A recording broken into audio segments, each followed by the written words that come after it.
Sebelum Nabi Muhammad SAW hijrah ke Madinah pada tanggal 22 September tahun 622 Masehi, nama kota itu adalah Yasrib.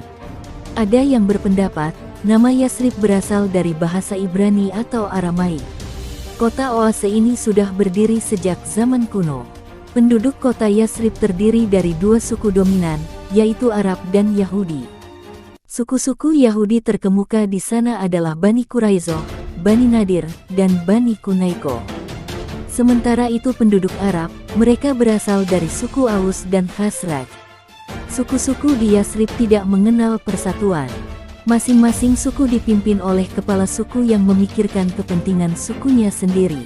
Ini mengakibatkan terjadinya persaingan untuk memperoleh pengaruh yang besar di wilayah tersebut. Tidak jarang terjadi ketegangan di antara suku-suku itu, bahkan peperangan. Dari segi ekonomi dan politik, masyarakat Yahudi Yasrib tergolong yang paling kuat. Tanah-tanah subur di oase Taimah, Fadak, Wadi Al-Quro berada di bawah kekuasaan mereka.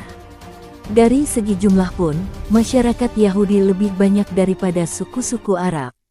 Pada sekitar tahun 610 hingga 620 Masehi, ketegangan antara suku-suku Arab dan Yahudi meningkat tajam.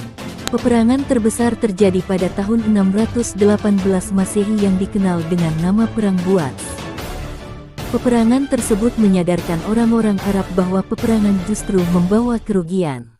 Sehingga suku Aus dan Khazraj bersatu di bawah pimpinan Abdullah bin Muhammad.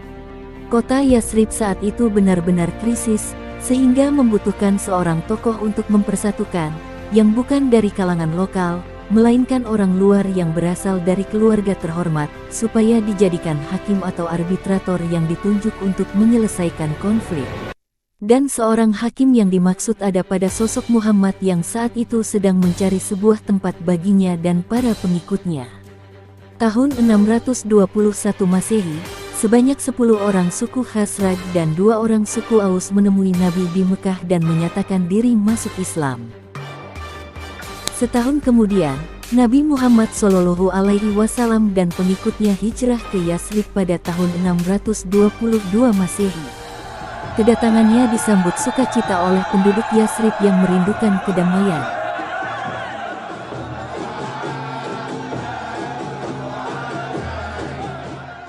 Dari hasil sensus yang dilakukan saat itu, dari 10.000 penduduk Yasrib, umat Islam hanya berjumlah 1.500 orang. Umat Yahudi berjumlah 4.000 orang, dan sisanya adalah suku-suku Arab yang menganut paganisme. Nabi kemudian mempersaudarakan umat Islam Makkah dan Yasrib berdasarkan ikatan akidah Islamiyah. Rasulullah SAW juga mempersatukan seluruh penduduk Madinah, baik Muslim, Yahudi maupun penyembah berhala berdasarkan ikatan sosial politik dan kemanusiaan. Hal itu ditetapkan dalam sebuah naskah yang ditandatangani oleh semua pihak yang dikenal dengan nama Piagam Madinah. Piagam yang terdiri dari 47 pasal itu mampu mengakomodir berbagai kepentingan golongan, suku, agama, kelompok berbeda yang sama berdiam di Madinah. Piagam Madinah mengandung prinsip-prinsip kebebasan beragama, toleransi, persamaan, persaudaraan, dan tolong-menolong. Piagam Madinah adalah merupakan konstitusi pertama yang ada di dunia ini.